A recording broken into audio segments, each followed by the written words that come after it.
Dear Diary, I don't know what happened. I did the whole keto thing for like a week, and I only lost a few pounds. I got on the scale this morning and, much to my dismay, I'm still fat. How could this have happened? Is keto just a fad? A trend? A lie? I've done way too much branding if that's the case. Anyway, I'm going to go to McDonald's and ask if I can smell their fries again. Maybe this time the police won't get involved. Love always. Still Fat John.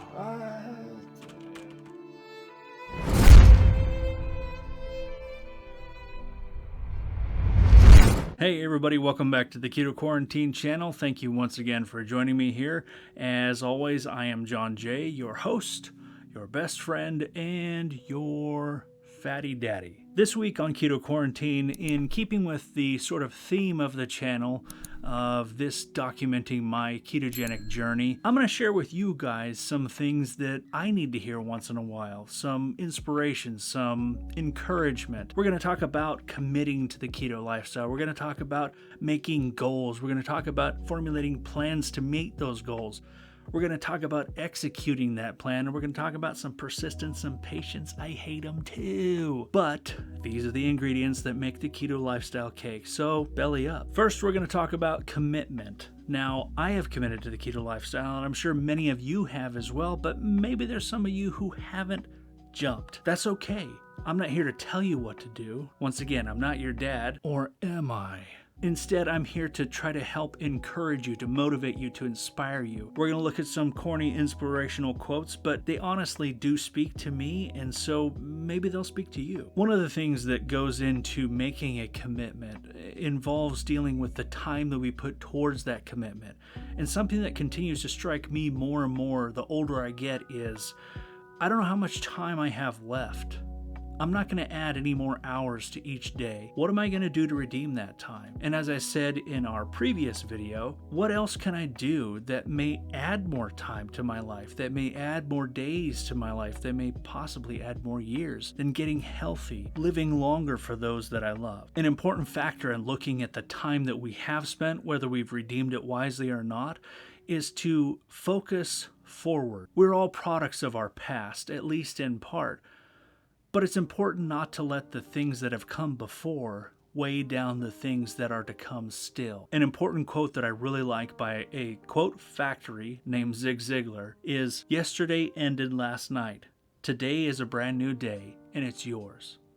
Also, as a guy who's not getting any younger, I love the quote from C.S. Lewis that says, "You are never too old to set another goal or to dream a new dream." And George Eliot, the pen name of Mary Ann Evans, said, "It is never too late to be who you might have been." I really like that quote because as a young person, I would imagine where I would be at 42.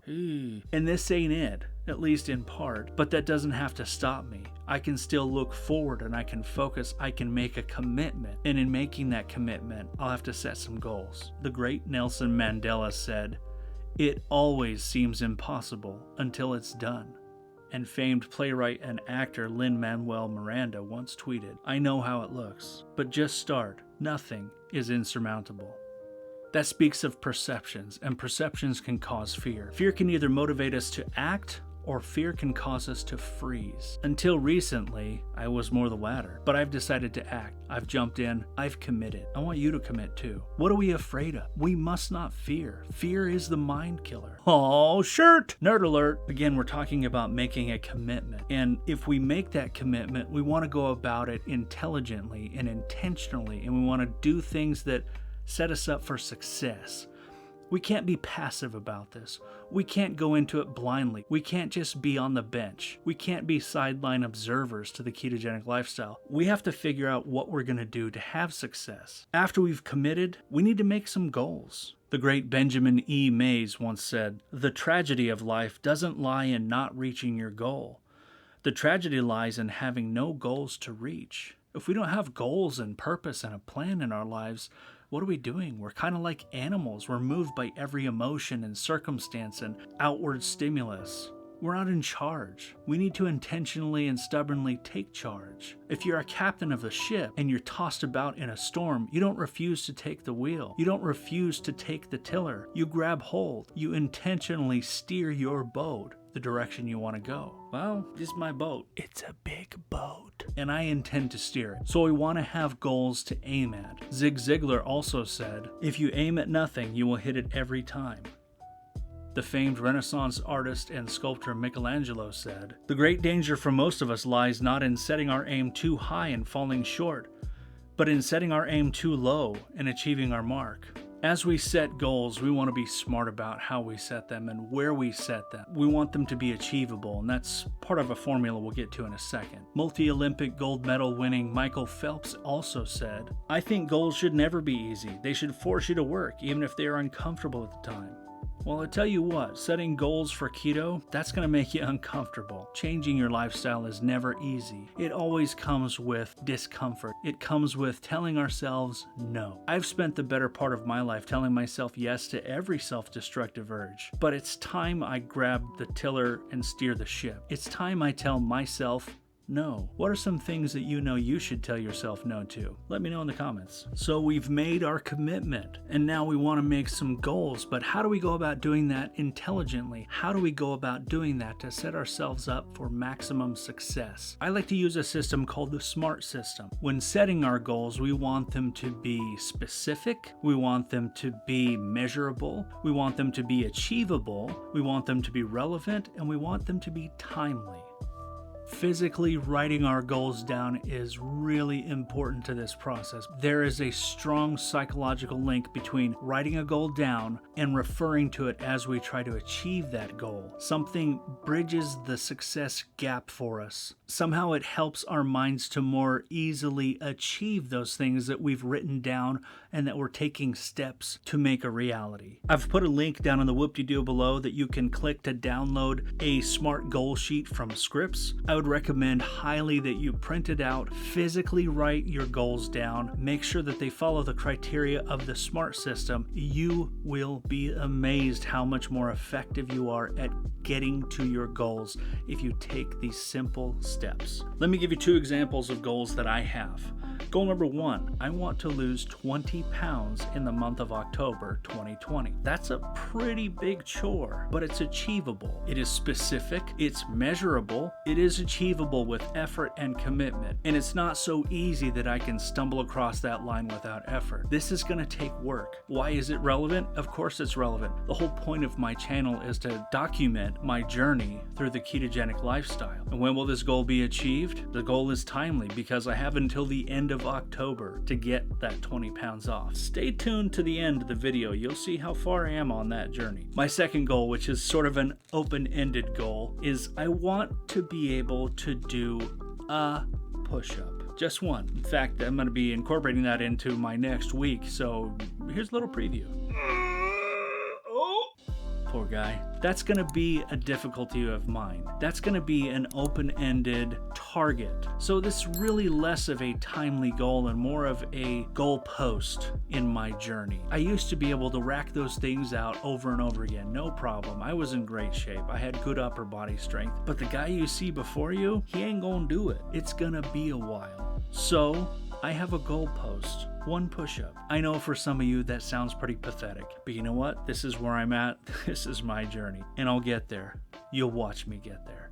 Rick Conlow said a goal without a plan is a daydream. So now that we have some goals, we've written some stuff down, we've made some targets for us to aim towards. The next step, we've committed, we've made goals, now we need a plan. One of the things I would encourage you to do is sort of look forward in time at different time periods and decide what you want to have at that point.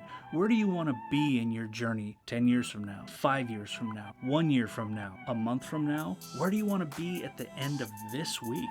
And what you do is you pick that time window and you define what you want the end of that window to look like. For example, mine is October 31st. I want to end it with 20 pounds off of my frame. That's a good goal, but what's the plan? What do I do? What we do is take that point in time that we defined what we want, and we reverse engineer that amount of time from now until then, and we make a plan, an intentional, reliable plan. What do I need to do to get to the end of October and be 20 pounds lighter? That's a plan. My plan, in part, is doing this channel. This keeps me accountable. Nobody's really watching this. I don't expect to have a lot of subscribers, but I'm putting it on the internet for a reason, because it keeps me accountable. It says I made a commitment to make a video every week, and I can't stand in front of a camera and lie to you, because you know what? When I watch it back, I'm lying to me. So part of my plan in having success is committing to the ketogenic diet, having this goal in mind. It's a pretty short-term goal, but I think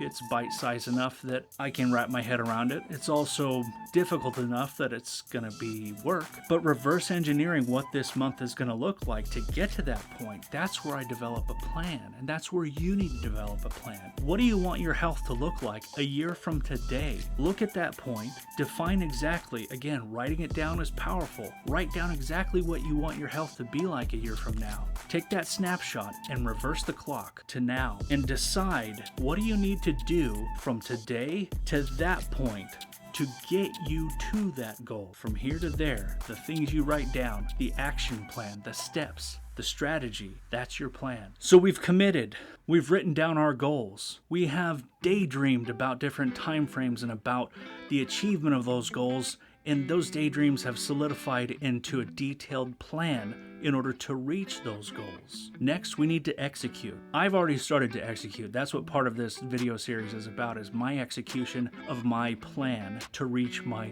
goal. You know what? For those of us that have committed, we have made goals, we have made plans, we are in the middle of executing. Along the way, you're going to have hardship. There are going to be things that really, really try to trip you up. It's not like I can just not eat. This may surprise you, but fat people do need to eat. The difficulties that we face during this journey to get healthy again, these are things that will either make us or break us. This is where we must have persistence. It means digging your heels in, being stubborn as hell, and saying, I will tell myself no.